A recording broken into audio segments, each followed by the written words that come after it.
যে কেমন স্বামী যে তার যার জন্য যে সে সুইসাইড করলো তাকে শেষবার মতন সে কেন দেখতে আসলো না। তার ভিতরে একটা আত্মবিশ্বাস ছিল যে ডিভোর্স কখনই হবে না, যে ইকরা আপু যে কতটা একটা মানসিক টর্চারের ভিতরে ছিল। এই পরকের বিচারের জন্য আমরা এখানে আসছি।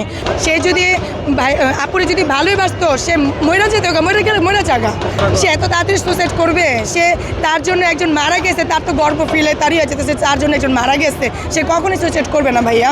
যদি আলবি ভাই যদি রাইট হতো তাহলে সে অবশ্যই বাংলাদেশে এসে অন্তত ইকরা আপুর শেষ চেহারাটা অন্তত সে দেখতো, জানাজার ভিতরে সে থাকতো। সে কেমন স্বামী? সে মিডিয়া লোক বলতে না, আমি একটা মানুষ হিসেবে আমি তার কাছে প্রশ্ন যে কেমন স্বামী যে তার যার জন্য যে সে সুইসাইড করলো তাকে শেষবার মতন সে কেন দেখতে আসলো না।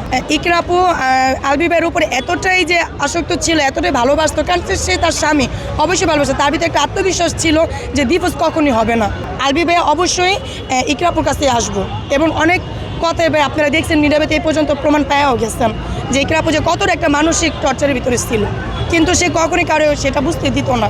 সে একটু চাপা স্বভাবের ছিল। তার কাছে বান্ধবীরা তো মিথ্যা তো বলবে না, মিথ্যা তো বলার কোনো প্রশ্ন আসে না। আর আপু তো এরকম লেখা হয়ে গেছে যে আমার যদি কিছু হয় তোমরা এটা করো, এটা আপুর ফ্রেন্ডের মুখে যেটা শুনছে আর কি, সে প্রমাণও তো রেখে গেছে। আমরা সবাই ভাই বিচার চাই ভাইয়া। আমরা এখানে আজকে যে এখানে আমরা আসছি, আজকে আমার সন্তানও রেখে আমি এখানে আসছি, এখানে আরও অনেকজনের সন্তান রেখে আসছে। কেন? আজকে আমরা এই পরকের বিচারের জন্য আমরা এখানে আসছি। এই বিচারটা যদি হয় এই সবাই সংসার জন্য সবাই হ্যাপিনেস থাকতে পারবে। তো তার পিঠ বাঁচানোর জন্য সে এটা বলতে আসছে। সে যদি আপুরে যদি ভালোই বাসতো সে মরে যেতে মরে গেলে মরে জায়গা, সে যদি ভালোই বাসতো আপুরে তাহলে তার মৃত্যুর কথা সে চিন্তা করতো, তার পিঠ বাঁচানোর চিন্তা সে করতো না। সে অবশ্যই আপুরে দেখতে আসতো। সে এত তাড়াতাড়ি সুইসাইড করবে? সে তার জন্য একজন মারা গেছে, তার তো গর্ব ফিলে তারই হয়ে যেতেছে, তার জন্য একজন মারা গেছে, সে কখনই সুইসাইড করবে না ভাইয়া। সে এখন রিজিকের দোহাই দিয়া সে এখন পিঠ বাঁচাতে চাইতেছে। কিন্তু আমরা চাইতেছি ভাইয়া এদেশে কোনো বিচার হয় না, কিন্তু চাই এদেশে বিচার হোক ভাইয়া।